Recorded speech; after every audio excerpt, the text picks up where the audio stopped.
이에 보아스가 룻을 맞이하여 아내로 삼고 그에게 들어갔더니 여호와께서 그에게 임신하게 하심으로 여인들이 나오미에게 이르되 찬송할지로다. 여호와께서 오늘 내게 기업 물을 자가 없게 하지 아니하셨도다. 이 아이의 이름이 이스라엘 중에 유명하게 되기를 원하노라.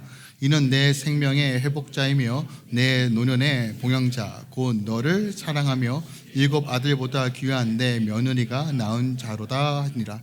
나오미가 아기를 받아 품에 품고 그의 양육자가 되니 그의 이웃 여인들이 그에게 이름을 지어주되 나오미에게 아들이 태어났다 하여 그의 이름을 오벳이라 하였는데 그는 다윗의 아버지인 이새의 아버지였더라. 베레스의 계보는 이러하니라. 베레스는 헤스론을 낳고 헤스론은 람을 낳았고 람은 암미나다를 낳았고 암미나답은 나손을 낳았고 나손은 살몬을 낳았고 살몬은 보아스를 낳았고 보아스는 오벳을 낳았고 오벳은 이새를 낳았고 이새는 다윗을 낳았더라. 아멘. 하나님의 말씀입니다. 오늘 헤세드의 비전을 꿈꾸라 라는 제목으로 우리 이종필 목사님 나오셔서 함께 하나님의 말씀 선포해 주시겠습니다. 우리 할렐루야로 우리 화답하는 시간 갖겠습니다. 할렐루야.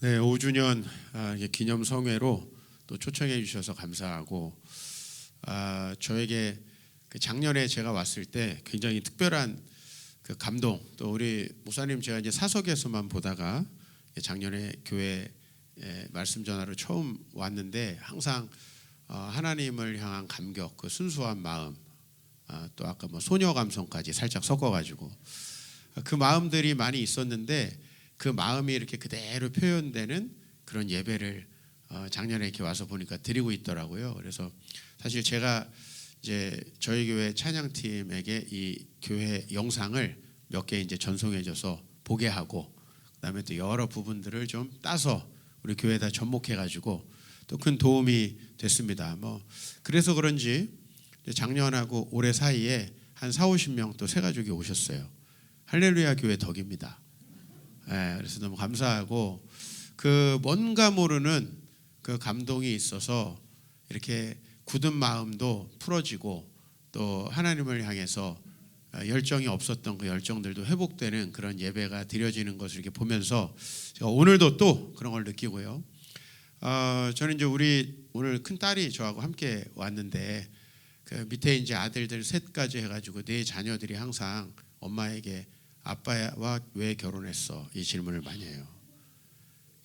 이유를 알고 싶은 게 아니라 도대체 왜? 라고 하는 이제 그런 질문을 많이 하는데 이만큼 그 가족들에게 인정받는 게 쉽지 않더라고요. 밖에서는 가식으로 뭐 얼마든지 인정을 받을 수 있는데 집에서는 여전히 우리 아이들이 엄마가 속았다, 사기당했다, 뭐 이런 저로서 약간은 억울한 면이 없지 않아 있습니다만은 오늘 이렇게 찬양하시는 모습 보니까 너무 아름다운데 가족들도 이렇게 아름답게 보실까 뭐 그런 생각을 또 한번 이렇게 해보면서 이 아름다운 모습들 가족들이 보면서 야 우리 엄마는 천사야, 우리 아빠는 정말 하늘에서 내려온 분 같아, 뭐 이런 얘기를 아마 저처럼 못 들으실 것 같긴 한데 네.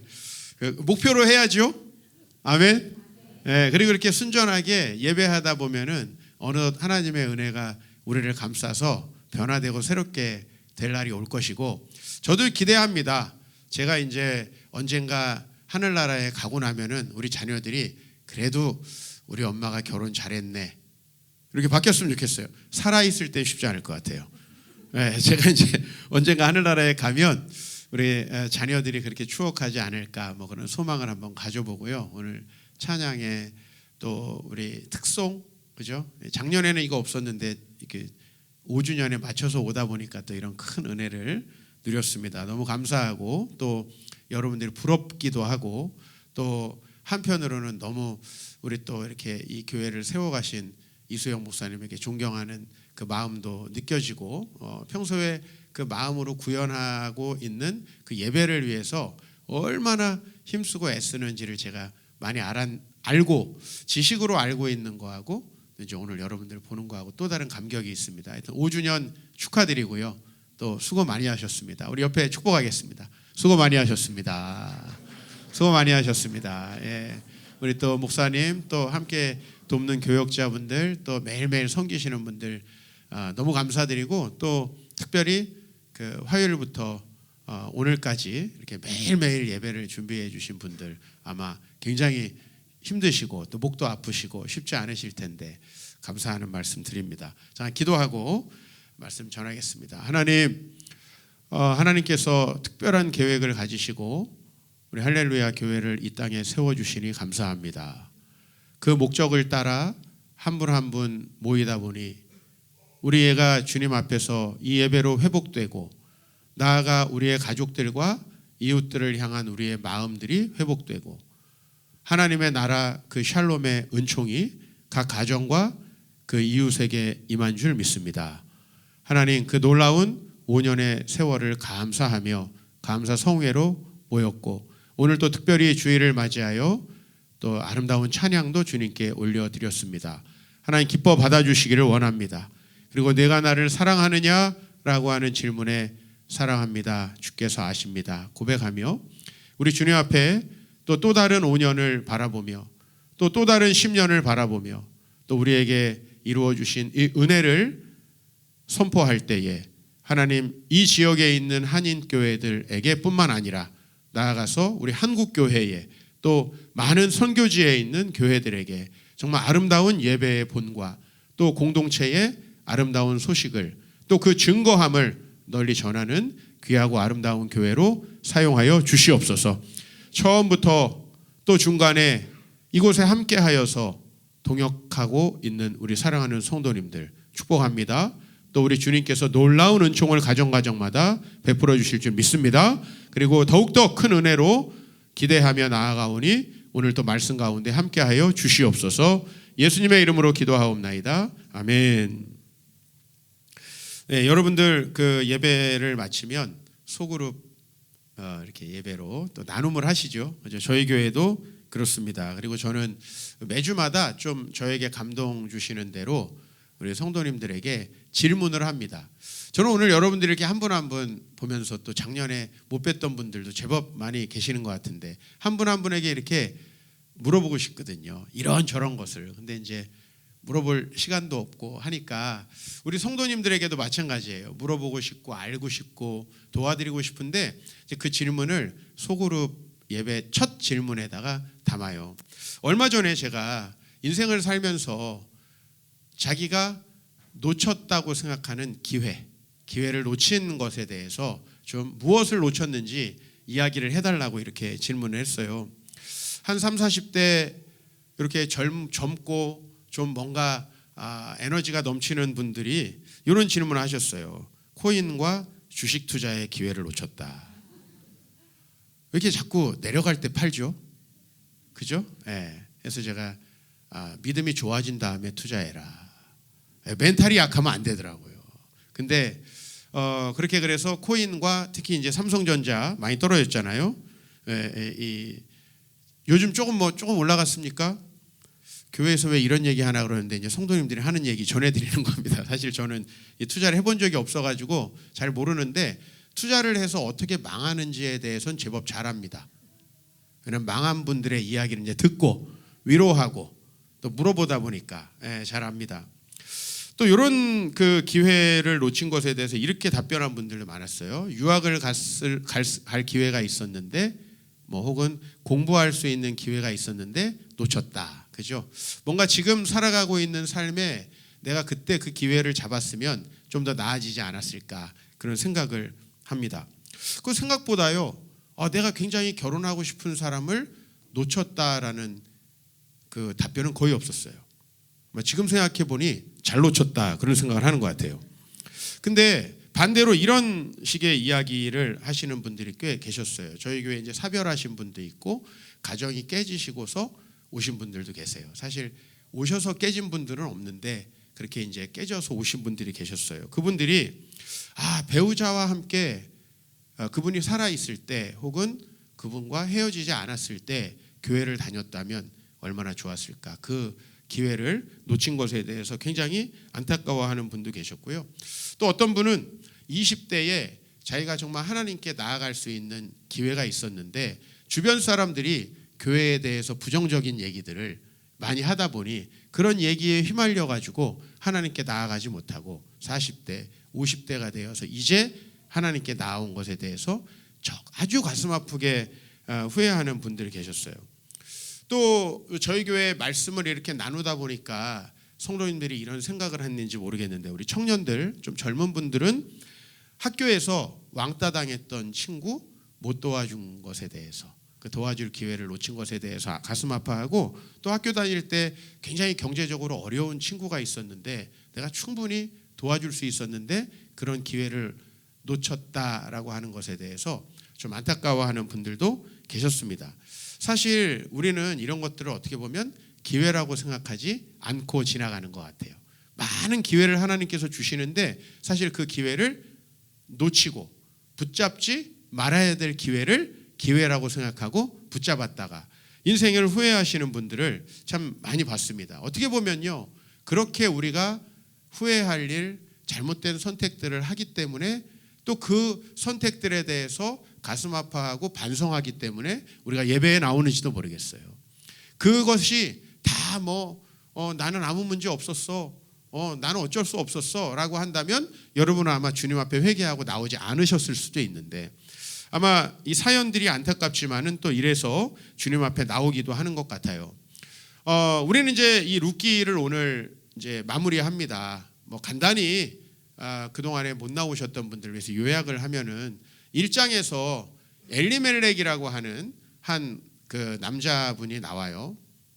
나의 하나님은 왕이시다, 그런 뜻이에요. 엘리멜렉, 나의 하나님은 왕이시다. 사실 이 고백대로 살았으면 잘 살았겠죠, 그죠? 그런데 흉년이 들자 하나님 앞에 회개하며 나아가는 걸 택하지 않고 기회의 땅을 찾아서 외국으로 이제 가족들을 데리고 나가게 됐는데, 사실 기회의 땅이 아니라 그것은 실패의 땅이었어요. 그래서 그 같이 따라갔던 나오미, 이 사람만 남고 남편이 죽고 엘리멜렉이, 그리고 두 자녀 말론과 기럧이 죽었는데, 그리고 나서 이제 두 자부가 남았습니다. 자녀도 없이, 참 소망 없음을 상징하는 거죠. 자녀 없음은 소망 없음을 상징하는데, 그래서 이제 말론의 아내 룻과 오르바가 남았습니다. 근데 오늘 이제 이 4장에 가면은 여인들이 나오미라는 여인에게 굉장히 축복을 합니다. 오늘 이게 결혼식의 장면인데요. 결혼을 해서 자녀 잘 보내서 참 좋겠다, 아유 자녀가 결혼해서 좋겠다, 이게 아니라 지금 좀 젊은 분들은 이게 무슨 황당한 소린가 하지만 자기 며느리가 재혼하는 이 현장에서 누가 칭송을 받냐면요, 나오미가 칭송을 받습니다. 오늘 말씀 15절에 보면은 나오미에게 이제 자부가 재혼을 하고 아들이 태어났는데 그 아들에 대해서 이렇게 말을 해요. 이는 내 생명의 회복자이며 내 노년의 봉양자라. 곧 너를 사랑하며 일곱 아들보다 귀한 내 며느리가 낳은 자로다 하니라. 사실 1장에 텅 비고 하나님 앞에 쓴맛을 보면서 자기를 마라라고 불렀던 그 여인 나오미가 4장에 회복되는 내용이에요. 그러니까 이게 여러분 룻기지만 사실은 1장과 4장에서 텅 비었다가 채워지는 사람, 정말 하나님의 은혜를 다 상실했다가 다시 은혜로 완전히 회복되는 사람은 나오미예요. 근데 이제 중간에 2장과 3장의 주인공은 이제 룻과 보아스입니다. 룻이 그 시어머니를 믿음으로 돕기로 합니다. 즉 이웃을 사랑하라, 하나님을 사랑하라, 반대로 말하면 하나님을 사랑하라, 이웃을 사랑하라는 말씀으로 하나님께 예배하고 우리 할렐루야 공동체처럼 뜨겁게 주님을 경배하고 나아가서 이제 자기 시어머니를 버리지 않기로 결단하고 따라가는, 그죠? 그 이제 룻이 있고요. 그 다음에 이제 이 룻도 스스로는 세워지기가 어려워요, 그렇죠? 여인이고 이방인이고 땅도 없습니다. 이 여인을 회복시켜주는 사람은 누굽니까? 보아스라는 사람입니다. 그러니까 어떻게 보면 나오미를 회복시키기 위해서 룻이 있었고, 룻을 회복시키기 위해서 나오미가 있었고, 그래서 이 나오미를 회복시키기 위해 헌신한 룻과 보아스가 오늘 13절에 결혼을 합니다. 이에 보아스가 룻을 맞이하여 아내로 삼고 그에게 들어갔더니 여호와께서 그에게 임신하게 하심으로 그가 아들을 낳은지라. 이 이야기는요, 결혼의 이야기라기보다는 누군가를 회복시키는 이야기입니다. 어떻게 보면 제가 어떤 청년을 만나서 그 거칠고 힘들었던 어린 시절의 상처를 씻어주고 예배로 회복돼서 다시 또 다른 사람을 섬기며 사랑하며 살아가게 하는 어떤 그런 여정이라고 볼 수도 있고요. 여러분들이 누군가 정말 상처로 가슴 아파하는 분을 세워서 주님께 함께 나와서 여기서 우리 마음이 회복되고 우리가 이제 마음의 여유가 생기면 어때요? 하나님이 주신 은혜가 생기면 어때요? 그걸 나누고 싶어 하잖아요. 그걸 또 다른 사람에게 나누는 전인적인 사람. 여러분, 우리는 또 다른 사람을 복주기 위해서 태어났습니다. 무슨 말이냐면 여러분들이 진짜 행복한 경지는 나만 편안한 경지가 아닙니다. 그 상황은 절대로 우리에게 행복을 주지 못해요. 우리 진짜 행복한 건 또 다른 사람을 도와줘야 되는데 어떤 분들은 그래요. 내가 이렇게 힘든데 누굴 도와주라고 합니까? 힘드시면 도와주지 마십시오. 아니, 돕기도 어려울 겁니다. 그러나 우린 이걸 소망해야 돼요. 아브라함이 강대한 나라가 되고 그 아브라함을 통해서 많은 사람이 복을 받는, 즉 여러분들이 풍성하여지고 그 풍성함으로 또 다른 사람을 돕고 싶은 마음이 생겼을 때 이게 건강한 거예요. 목사가 건강하다는 게 뭐예요? 자기를 비관하고 내 목회는 왜 이렇게 힘든가? 우리 교회 성도님들은 왜 이상한 사람들만 다 모아놨는가? 건강해요, 안 건강해요? 이건 이제 곧 우울증으로 목회 그만둘 뿐의 멘탈이에요. 그런데 하나님께서 나를 사용하시는 게 얼마나 감사한가? 나에게 십자가에서 흘리신 보혈과 그 은혜가 얼마나 감사한가? 내가 그 은혜를 빨리 일어나서 나누고 싶다. 막 잠을 설치는 이런 마음, 이 행복한 마음 아닙니까? 그리고 여러분, 이런 마음을 가지고 있는 목회자를 여러분은 존경하고 따르게 되고 그 목회자가 뭔가를 한다 그러면 함께 그 일에 동행하고 싶지 않으시겠어요? 이런 마음이죠. 목회자만 그렇겠습니까? 내가 오늘도 내 가족, 내 아내, 내 남편, 내 어머니, 또 내 주변에 있는 사람들 돕고 사랑하고 그들을 챙겨야지. 여기에 막 마음이 뛰는 이런 사람이 진짜 행복한 사람이죠. 이런 사람이 바로 하나님의 헤세드의 비전을 꿈꾸는 사람이고 룻과 보아스는 그런 사람이었다는 거죠. 그런 사람이 저는 아닌데요 하면서 여러분 나는 참 죄인이군요 라고 생각하라고 이 말씀 드리는 게 아니에요. 하나님은 여러분들을 거기까지 회복시킬 거라는 말씀입니다. 거기까지. 예수님이 십자가에 달리실 때 베드로가 3번 부인했어요. 그래서 베드로는 치킨을 제일 싫어합니다. 그죠? 베드로는 치킨을 제일 싫어해요. 그래서 베드로는 항상 물고기만 먹었어요. 여러분 이스라엘 가면 저 안 가봤지만 항상 메뉴에 베드로 피쉬가 있어요. 네. 베드로 치킨은 없어요, 여러분. 한번 그런 거 만들어 보는 것도 나쁘지 않을 것 같아요. 그죠? 그렇게 배신했던 베드로가 나중에 로마에서 선교하고 그가 순교할 때 어떻게 했죠? 십자가에 거꾸로 매달렸어요. 나는 주님보다 더 고통스럽게 죽는 것을 원합니다. 주님의 그 은혜가 너무 감사해서 그 똑같은 방식으로 전 그건 감당이 좀 안 됩니다 라고 하는 거죠. 그죠? 제가 지난달에 이제 그 순복음 그 중앙지방회 서울에 이제 그 강 조금 북쪽에 이렇게 있는 중구 그죠? 성북구 요런 구, 용산구 요런 구들이 모여 있는 지방회에 갔어요. 교회가 이제 이쪽에 있는데 이쪽에다가 건축을 하고 있더라고요. 목사님께서 건축 모형을 저에게 보여주시면서 이것저것 설명을 해주시는데 굉장히 인사이트 있었던 게 12사도의 십자가를 양쪽 벽에다가 6개씩 새겨놓았어요. 근데 십자가가 다 똑같잖아요, 사실은. 근데 12사도의 십자가를 다 서로 다르게 묵상해서 디자인을 한 거예요. 예를 들면 아까 제가 말씀드렸듯이 베드로의 십자가는 어떻게 생겼어요? 거꾸로. 위에가 길어요. 위에가 아래쪽으로 갔어요. 베드로 십자가부터 12사도의 십자가를 묵상해가지고 성경 말씀과 연결해서 너무 그래서 제가 감동을 받았고 야, 그래 교회 건축이라는 게 이런 의미를 담을 수 있다면 뭐 크고 화려한 것도 좋지만 너무 좋겠다. 베드로는 그런 사람으로 변했어요. 그러니까 여러분들 헤세드의 비전을 꿈꾼다는 거, 누구를 도와준다는 거, 사실 우리가 이 이국 땅에서 적응하고 살아가기에도 얼마나 힘들어요. 제가 한인교회 집회를 제법 많이 다녔습니다. 근데 많은 성도님들이 처음에 도움이 필요할 때 교회를 오고, 유학생일 때 교회를 오고, 그랬다가 풍요로워지면 교회를 안 나와요. 이거는 굉장히 불쌍한 삶입니다. 그러다가 이제 회개하고 지금 저희 교회에 나오신 집사님이 있어요. 시카고에서 밥 가장 맛있는 교회를 찾아서, 다른 건 일절 필요 없어요. 밥이 제일 맛있는 곳을 찾아가서 다니다가 이제 애리조나로 가서 안 다니다가 한국에 와서 회개하고 지금 열심히. 여러분, 이 우리가 이곳에서 얼마나 때로는 힘듭니까? 뭐 그게 이 밴쿠버만 힘듭니까? 한국 사람 더 힘듭니다. 다 더 힘들다고 합니다. 그런데 그렇게 힘들고 어려우니까 내가 헤세드를 받을 사람이야. 나는 그걸 나눌 수가 없어. 그런 사람이 아니라 오늘 룻과 이 보아스는 그것을 누린 사람이라는 거죠. 그래서 오늘 4장 6절 말씀 저희가 같이 읽지 않았는데 이 기회를 놓친 사람의 이야기를 룻기는 하고 있는데요. 같이 이 말씀 읽어보겠습니다. 시작.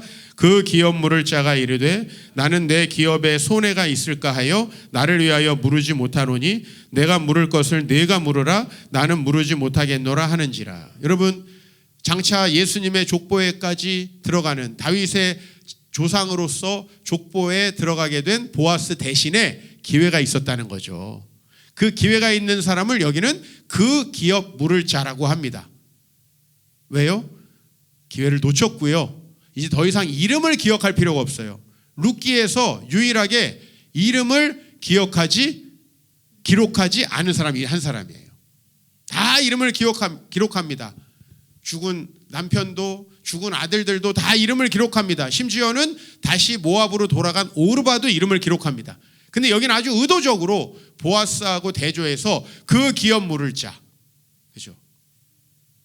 이렇게 부끄러운 사람이 되지 않기를 바랍니다. 이 사람은 기회를 놓쳤습니다. 왜요? 손해가 있을까 하여. 우리가 이익을 바라보고 내 유익을 바라보고 내가 뭔가 얻으려고 사람을 만나고 결혼을 하고 자녀를 키우고 교회를 다니면요, 우리는 그 기업 물을 자가 될 수밖에 없어요. 그런데 이 기회를 누가 잡았습니까? 보아스가 잡았습니다. 그리고 보아스는 오늘 놀랍게 영광스러운 자리에 오르게 됩니다. 4장 21절 22절 이제 이 룻기의 가장 마지막 말씀은 족보를 나열하고 있는데 살몬은 보아스를, 보아스는 오벳을, 그 다음에 오벳은 이새를, 이새는 다윗 왕을 낳았다. 이게 마태복음 1장과 또 연결됩니다. 아브라함과 다윗의 자손 예수 그리스도의 세계라라고 하면서 5절과 6절에 동일한 걸 반복하는데 이제 여기엔 여성들의 이름까지 나와요. 살몬은 라합에게서 보아스를 낳았고 보아스는 룻에게서 오벳을 낳았고, 여러분 여기 라합이 뭐 하던 사람입니까? 요새로 말하면 율락업에 종사하던 사람입니다. 물론 그가 회개하고 더 이상 그걸 하지 않았죠. 여기서 룻은 누굽니까? 이방인이고 남편도 없고 가난한, 어떻게 보면은 이민자 중에 가장 비참한 형편에 처했던 사람이 룻입니다. 그러나 룻은 자기보다 더 어렵고 힘든 사람에게 헤세드를 베풀었던 사람입니다. 바로 그가 나오미죠. 나오미의 가정을 회복시킨 이 여성을 다윗의 자손으로, 나중에는 예수님의 조상으로. 여러분, 이건 가장 큰 영광이에요. 우리가 우리 자녀에게 줄 수 있는 가장 큰 축복, 가장 큰 영광, 그것이 바로 이루어졌다라는 거예요. 뭐 돈을 가지고, 저는 강남에서 이제 부교역자 생활 4년, 담임 목회 20년, 24년 동안 서초구 강남구를 벗어나지 않고 이렇게 목회를 해왔습니다. 어떤 분은 강남구에서 목회할 일이 뭐가 있냐, 서초구 강남구에서 개척한 사람들은 돈밖에 모르는 사람들이다, 이렇게 욕하는 사람들도 있어요. 그런 곳이 서초 강남이잖아요.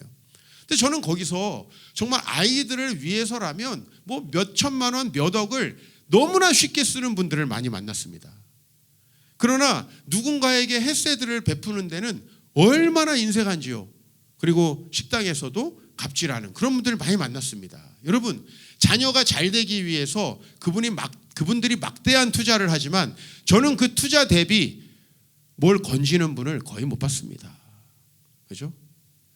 그리고 정말 제 자랑 같지만 자식 교육 제일 돈 안 드신 분이 우리 아버지예요. 우리 아버지는 등록금 고지서 받아보신 적이 없어요. 그 어차피 못 낼 거면은 안 받는 게 나을 것 같아요. 그죠? 안 물어보는 거예요. 고지서 나왔니? 얼마니? 한 번도 안 물어봤어요. 그런데 저희 아버지를 저는 존경하고 사랑하고 정말 그분의 가르침대로 살려고 노력해요. 우리 아버지 성공했죠? 그죠? 저도 우리 자녀들이 그렇게 되기를 바라는데 그 이유가 뭐냐? 저희 아버지는 철거촌, 어려운 사람들, 가난한 사람들 그분들을 따라서 서울에서 목회를 하시다가 내려놓고 그 당시에 경기도 일원에는 경기도에도 교회 없는 마을들이 많았어요. 경기도에도 70년대 후반 80년대 초반 여러 교회들을 개척하셨는데 이제 나이가 들고 보니요 그렇게 가난한 자들에게 햇새들을 베푸셨던 그 공을 제가 받는 거예요. 제가 받는 거예요. 저는 그렇게 좋은 종자가 되지 못하고 정말 우상숭배할 수밖에 없는 사람인데 하나님께서 이렇게 영광스러운 놀라운 은혜를 주셨습니다. 참 이해하지 못했습니다. 룻에게 얼마나 많은 사람들이 손가락질을 했을까요? 아니 자기 동네에서 시집갈 것이지 왜 시어머니를 따라가? 여러분 주변에서 누군가가 룻과 같은 결정을 하면 어떻게 말씀하실 것 같아요? 훌륭합니다 이렇게 할 것 같아요? 현실적으로 생각해. 그건 안 돼. 이렇게 얘기하실 거예요. 마찬가지예요. 저도 그랬을 것 같아요. 그런데 그 놀라운 결정 그게 바로 헷세드의 비전을 꿈꾸는 자예요. 내가 하나님을 사랑하고 이웃을 사랑할 때 하나님이 날 사랑하셔서 놀라운 긍휼과 사랑을 부어주실 거라는 거예요. 그것을 경험하게 된 것이 바로 이 룻기라는 거예요. 얼마나 이 시대에 소망이 됩니까? 그리고 우리가 비록 어려운 상황에 처해 있을지라도 우리보다 더 어려운 자들을 손잡고 나아갈 수 있다면 얼마나 좋을까요? 우리 딸 제가 이렇게 해외에 늘 데리고 다니는 것처럼 여러분 생각이 드시겠지만 저는 미주 집회만 수십 번을 왔습니다. 우리 3명 아들 아직도 한 번도 제가 데려온 적이 없어요. 그리고 제가 우리 아이들 지난번에도 얘기했지만 어렸을 때 필리핀에 있는 정글 안에 있는 교회로 석 달을 보냈어요. 와이프까지 같이 보내가지고 참 편안한 시절을 보냈습니다. 농담이에요. 우리 아이들 왜 제가 이곳에 데려오지 않고 여기 좋은 거 제가 어떻게 모르겠습니까? 왜 그랬냐면 이 아이들이 먼저 우리보다 더 어렵고 힘든 사람들 이 세상에는 말도 안 되게 정말 어려움을 겪는 사람들 복음이 없는 사람들 먼저 보여주고 싶었어요. 그런 사람들이 우리 주변에 있다. 저희 교회 성도님들은 집사님이 되시려면은 모두 다 뭐 주일 성수하고 11조하고 이건 당연한 거지만 이 교회 바깥 봉사를 해야 돼요. 교회 안에서 성가대는 안 해도 집사님 되시는데 아무 문제 없어요. 교사 안 해도 집사님 되시는데 아무 문제 없어요. 근데 교회 밖에 저희는 9가지 부류의 이제 사역을 합니다. 그래서 여러분이 들으셨는지 모르지만 베이비박스 주사랑 공동체 그 장애인들을 입양해서 키우는 그 사역부터 시작해가지고 장애인 공동체, 독거노인 공동체, 노숙자, 마약 중독자 재활하는 공동체 또 한부모 자녀들 그다음에 미혼모 그다음에 범죄 청소년 그다음에 보육원에 있는 아직 입양되지 않는 아이들 이런 아이들을 가정에 초대해서 이제 함께 가정에서 가정을 맛보게 하는 사역을 합니다. 어젯밤에 이제 우리 교회는 예배가 끝났잖아요, 그죠? 그래서 어젯밤에 이제 소그룹을 나눈 분들이 소그룹 보고서를 저에게 이제 어떤 나눔들을 했는지 근데 모르는 이름이 하나 있어요. 그래서 얘는 누구니 하고 청년 리더한테 물어봤더니 어느 집사님이 이제 보육원에서 데려와서 함께 키우기로 한 그 대학교 이제 막 청년이 된 아이인데 이곳에 오늘 처음으로 이제 와가지고 함께 주일에 예배를 드렸습니다. 그래요. 이런 사역들을 하거든요. 제가 이런 사역을 하는 이유는 뭐냐면 여러분들을 힘들게 성도님들을 힘들게 하는 게 아니라 우리가 또 이 시대의 나오미와 이 시대의 룻을 바라보면서 그분들에게 헤세드를 전하게 하는 거예요. 그게 바로 가장 그 가문을 아름답고 영광스럽게 한다라는 것이죠. 여러분, 저는 그 대학교 딱 입학을 하고 저는 이제 그때 당시에는 저는 어문 계열을 전공했습니다. 그래서 이제 영문과, 불문과 이런 과, 전 도고동문학과를 나왔는데 같은 층에 이제 있었어요. 그럼 강의실이 있고 교수님들실이 쫙 있잖아요. 근데 교수님들 이름이 쫙 있는데 이제 가끔 가다가 외국인들 이름이 있으세요. 저희 과에도 독일 분들이 계셨고, 근데 영문과에 쭉 보는데 외국 분도 있고 또 원한경이라는 분이 계세요. 그래서 이분은 한국 분이시구나. 우리 원씨 있잖아요, 그렇죠? 그래서 한국 분이시구나. 근데 그 방에서 미국 분이 나오시는 거예요. 그래서 왜 이름이 원한경인가 했더니 이분이 바로 언더우드 선교사님 4세예요. 예, 한국에 처음 1884년에 오셔가지고 1885년에 언더우드 학당이라는 걸 세웠는데, 봉숭아 학당 이런 거 있잖아요. 그런 학당을 세웠는데 그게 이제 1905년쯤에 이제 대학으로 발전하고 이게 나중에는 세브란스랑 합쳐가지고 대학이 됐죠. 바로 저는 늘 언더우드 선교사님 동상 그리고 그분을 기리면서 올라가다 보면 참 예수님 신실하게 믿다가 독립운동 하시다가 감옥에서 옥사한 우리 윤동주 시인님의 또 시도 하나 보고, 그리고 이제 올라가면 그 언더우드 4세 이분의 이야기를 이제 늘 좀 궁금해하고 찾아봤어요. 그런데 정말 지금 우리나라에서 우리 예수 믿는 사람들이 우리 한국 교회가 그리고 한국 사회가 어떻게 형성됐는가 하면은 언더우드 선교사님밖에 말할 게 없거든요. 사실은 그 당시에 이 황제가 고종이었는데 한국 사람들이 고종 좋아하는 사람 나 한 번도 못 봤어요. 그렇죠? 예. 그리고 제가 여러 역사학사들의 얘기를 들어보니까 한국이 일본의 침략당해서 넘어가는 거는 비분간개했지만은 조선이 망하는 거를 슬퍼하는 사람은 거의 없었다고 그래요. 근데 그 당시에 우리나라에 목숨 걸고 오신 분들, 우리나라의 왕족들은 전부 다 일본에 자귀 받아가지고, 제가 그 전주희 씨의 하나니까 죄가 많습니다. 그 정말 이 남작 직위를 받고 평안하게, 왜 일본에다가 나라를 넘기는 조건이 그거였대요. 여기 왕실 사람들 귀족으로 잘 대우해 주는 거. 근데 오히려 이 미국에서요, 그 한국까지 건너와 가지고 이 한국을 위해서 선교하고 정말 더불어 살아간 이 언더우드 선교사님 어떻게 됐을 것 같아요? 여러분, 이 언더우드 선교사님 2세는 독립운동에 열심히 투신을 했고요. 그래서 일본 사람들에게 잡혀가지고, 원래 미국인들 잘 안 잡히잖아요. 여러분 아시다시피 지금도 마찬가지잖아요. 잡혀가지고 투옥된 다음에 추방됐어요. 근데 이분이 3명의 자녀를 데리고 6.25가 발발됐다는 소식을 듣고 다시 한국으로 옵니다. 이제 언더우드 3세죠. 2세의 세 아들들은 6.25에 다 참전합니다. 제가 들었어요. 학교에 있을 때, 여기가 언더우드 선교사님 살던 집이라고, 그 선교사님 후손들이 6.25 때도 그곳을 떠나지 않았다고 합니다. 여러분 얼마나 영광스럽습니까? 그리고 그 3분 중에 이제 언더우드 3세 3분 아들 중에 한 분이 바로 이제 제가 대학 들어갔을 때 그 영문과 교수님으로 있던 원한경 교수님이고, 이분은 또 이 미국분 아내하고 2명의 자녀를 낳았는데 아들을 낳았고요. 딸 2을 입양해가지고 또 키운 걸로. 얼마나 한국 사회에 정말 놀라운, 너무 영광스럽고 아름답지 않아요? 우리 어떤 재벌가, 케네디가 이런데 여러분 부럽습니까? 저는 하나도 그런 데는 부럽지 않더라고요. 정말 재벌들과 귀족들의 역사를 보면 합스부르크 그 왕가의 결말이 얼마나 비참합니까, 여러분? 메디치 가문이 얼마나 중세 시대에, 정말 메디치 가문은 어떻게 보면 종교 개혁을 일으킨 가장 주역이에요. 주역은 루터가 아니라 메디치 가문의 레오 10세예요. 여러분, 루터가 종교 개혁을 할 수밖에 없도록 미국 이 유럽 전역에 면죄부 판매를 허가했던 사람이 바로 메디치 가문 출신의 레오 10세예요. 이 사람이 종교 개혁을 했다 해도 과언이 아니죠. 부정적인 의미로.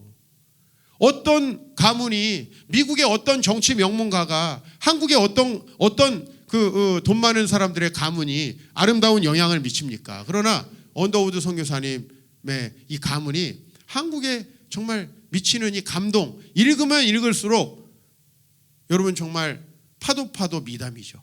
파도 미담. 3세 4세로 내려가도 계속 미담. 여러분 이런 아름다운 가문으로 여러분들이 축복받으시길 바랍니다. 여러분의 위대함은요 지금 드러나는 게 아니에요. 여러분의 위대함은 자녀들이 3, 4대 내려가서 드러나는 거예요. 아, 그때 당시에 믿음으로 우리 가정을 지키시고 믿음으로 정말 교회를 섬기셨던 그분들이 얼마나 위상이 높아지는가. 지금이 아니라 자손들이 이렇게 됐어. 야, 오늘 보아스와 룻도 누구의 할머니 할아버지입니까? 다윗의 할머니 할아버지입니다. 그래서 높아진 거죠. 그죠? 뭐 그 당시에 뭐 잘 먹고 잘 살고 좀 평수가 넓은 거 있어봤자 그게 얼마나 큰 소용이 있겠습니까? 그러나 자손 대대로 언더우드 선교사님의 진가는 정말 6.25 때 대한민국을 지키기 위해서 그의 아들과 손자들이 들어와서 이 나라를 위해서 수고하고 애쓰고, 이게 얼마나 대단합니까? 저는 여러분 이제 여러분의 미래를 위해서 헤세드의 비전을 꿈꾸기를 소망합니다. 이것은 여러분들에게 헌신을 강요하는 게 아닙니다. 여러분이 창조한 대로 얼마나 아름답고 복된 사람으로 성장해 갈 수 있는가. 앞으로의 여러분의 미래는 룻과 보아스와 같이 위대한 사람으로 성장해 갈 수 있다. 이게 그리스도의 피의 능력이고요. 이게 성령의 역사하심인 줄 믿습니다. 그래서 여러분 이제 오늘 여러분이 어떻게 살 것인가, 이걸 과연 내 미래에 잘 될까? 과연 내 미래에 잘 될까? 어제 우리 목사님과 저희 딸과 이제 산책을 좀 하러 나갔습니다. 어젯밤에 해가 기니까 좋더라고요. 근데 우리 딸내미가 요즘에 이제 제가 입양한 그 막내 아들 공부를 가르쳐요. 어제 저한테 공부는 포기해야 될 것 같대요. 저 딸이 우리 막내 몇 번 가르치더니 아빠 공부는 포기해야 될 것 같아. 얼굴이 잘생겼으니까 가로 열고 아빠 피는 아니라 얼굴은 잘생긴 것 같아. 배우를 해야 될 것 같아. 이렇게 얘기를 해요. 그래서 아니야. 나는 우리 막내가 이제 이 과거의 모든 상처와 아픔을 씻고 나면 더 아름답게 성장할 거라고 믿습니다. 더 하나님께서 높게 세우실 줄 믿습니다. 잘생긴 얼굴로 그거보다 저는 좀 더 가치 있는 일을 했으면 좋겠다. 정말 하나님 앞에서 잘 쓰임 받았으면 좋겠다. 그 소망을 마음속에 계속 주세요. 낙심되지 않고 소망이 들어요. 우리 강남의 많은 분들은 정말 다른 분들보다 더 좋은 대학 가고 더 높아지지 않으면은 그 자녀들에게 너무나 비판적인 말을 해요. 그래서 아이들이 전부 다 유능감이 없어요. 되게 재능이 많고 유능한데 유능감이 없어요. 그게 강남 아이들의 현실입니다. 그러나 저는 저희 아들 소망이 있습니다. 왜? 제 아들이어서가 아니에요. 하나님께서 저희들의 삶을 보고 우리 아들도 세워주시리라 그렇게 믿고 그런 헤세드의 꿈을 꿉니다. 여러분, 엔비디아 지금 정말 가장 유명한 기업이죠. 젠슨 황이라는 사람의 인터뷰를 보게 됐습니다. 근데 그런 인터뷰를 하더라고요. 저는 시계가 없습니다. 왜냐하면 지금이 가장 중요한 순간이니까요. 그리고 저는 야망이나 전략이 없습니다. 저는 오늘 할 일에 최선을 다할 뿐입니다. 우리 엔비디아의 전략은 오늘 무엇을 하는가입니다. 이렇게 인터뷰하는데, 그래, 뭐 미래에 허황된 꿈을 꾸고 우리 아이들이 이렇게 공부를 시키면 어떻게 될 거야, 이런 분들이 많은데 사실은 자녀들을 위한 가장 좋은 투자, 우리를 미래를 위한 가장 아름다운 투자는 헤세드를 베푸는 주인공이 되는 것입니다. 룻과 같은 아내가 되십시오. 보아스와 같은 남편이 되시길 축복합니다. 그렇다면 우리가 지금 열심히 일하는 이유가 뭐예요? 우리가 이 외국까지 나와서 많은 불편함을 감수하는 이유가 뭐예요? 사실 많은 이유가 자녀 때문 아니에요? 그죠? 그런데 그 자녀를 위한 가장 아름다운 투자는 룻과 보아스와 같이 나오미를 회복시키는 그 일에 하나 되는 것이다 라는 거죠. 언젠가 여러분들 때문에 이 교회에서 마음이 아프고 힘들어하는 분들이 회복되어지고 또 다른 사람을 도와주는 분이 돼요. 언젠가 너무너무 힘들어하고 고통스러워하는 부부가 회복되어 가지고 서로 사랑할 뿐만 아니라 또 다른 부부에게 아주 아름다운 영향을 미치는 그런 가정이 돼요. 여러분 그런 일을 여러분이 담당한다면은 여러분이 바로 룻과 보아스이고, 저는 이제 5주년 된 우리 할렐루야 교회, 하나님을 예배하고 24시간 기도하고 정말 뜨겁게 주님을 만나는 이 교회가 앞으로 지향해야 될 지점이 바로 거기다. 우리가 그 교회를 향해서 나아간다면은 여러분들은 내가 또 수고하고 봉사해야겠네, 천만의 말씀이에요. 여러분 실제로 룻과 보아스는 자신들의 수고와 봉사가 힘들지 않습니다. 2장에 단 한 번도 룻이 힘들고 피곤하고 하기 싫었다 이런 얘기 없고요. 3장과 4장에서 보아스는 자기가 기업 물을 자라는 사실을 알고 이렇게 보장을 해요. 나보다 더 가까운 기업 물을 자가 있는데 그분이 만약에 손해보기 싫어서 기업 물으지 않는다면, 쉽게 말하면 그분이 손해볼 것 같아서 당신을 돕지 않는다면 내가 돕겠습니다. 책임 회피하는 게 아니라 다른 사람이 책임지지 않는다면 제가 책임지겠습니다. 이게 보아스가 한 말입니다. 그것이 바로 이 두 분을 영광스러운 부모가 되게 하고 이 자녀들을 통해서 세상을 바꾸는 거죠. 마지막으로 여러분 이 룻기의 위치를 보십시오. 제가 첫날 얘기했지만 룻기 옆에는 사사기입니다. 하나님을 제대로 섬기지 않고 엉망진창된 집안의 후손이라는 거고요. 정말 상처 많고 아픔 많은 과거의 소유자들이었다는 거예요. 그러나 이 뒤에 무슨 책이 있습니까? 사무엘상이 있습니다. 제가 성경에서 가장 좋아하는 책, 가장 많이 인용하고 가장 많이 복음 전하는 책. 왜? 사무엘상은 다윗의 이야기가 시작되거든요.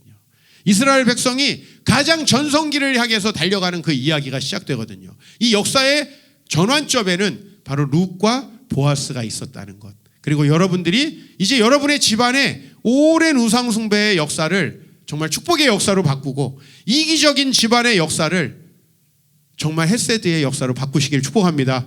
그리고 저는 저희 아버지, 어머니가 그런 역할을 해주셔서 너무 감사합니다. 물질을 물려주신 건 없고 저에게 풍요로운 삶을 물려주시진 않았지만은 저희 부모님은 양가에서 처음 예수 믿으시고 정말 어려운 삶을 살았지만 헤세드의 삶을 사셨어요. 그거가 저에게 얼마나 큰 축복이 되는지 느껴지니까. 근데 제가 강남에서 보면 건물을 상속받고 너무 많은 걸 상속받았는데 부모님 존경하는 사람을 전 못 봤어요. 왜냐하면 그게 있다고 해가지고 삶이 풀리는 게 아니더라고요. 그리고 그게 있기 때문에 그걸 의존하다가 오히려 직장도 안 다니고 그걸 의존하고 사람들하고 사업하려다가 날려먹고 이런 사람들이 얼마나 많은지 몰라요. 그래서 저는 아무 유산이 없기 때문에 우리 형제들과도 해피하다. 아무 풍요로움을 못 누렸기 때문에 제가 개척하고 컵라면, 특별히 사리곰탕면을 많이 먹었는데 그때 그 사리곰탕면 410원짜리 저 기억이 나요. 킴스클럽에서 항상 그걸 사가지고 그거를 사서 먹던 기억이 나는데 그 시절도 행복하게 버틸 수 있었다. 여러분 하나님 앞에서 정말 헤세드의 비전을 꿈꾸십시오. 교회를 잘 다니게 되는 것이 1차적인 목표지만 우리의 궁극적인 목적은 헤세드의 비전을 꿈꾸고 내가 하나님을 경외하는 마음으로 이웃을 사랑할 때 여러분의 미래를 하나님께서 축복하실 줄 믿습니다. 그리고 그 축복받은 사람들의 공동체, 이곳에 오는 분들마다 높고 새로워지고 감동하고 또 변화될 줄 믿습니다. 그런 변화를 일으키는 그 강력한 운동력의 시작이 우리 할렐루야 교회 되시기를 주의 이름으로 축복합니다.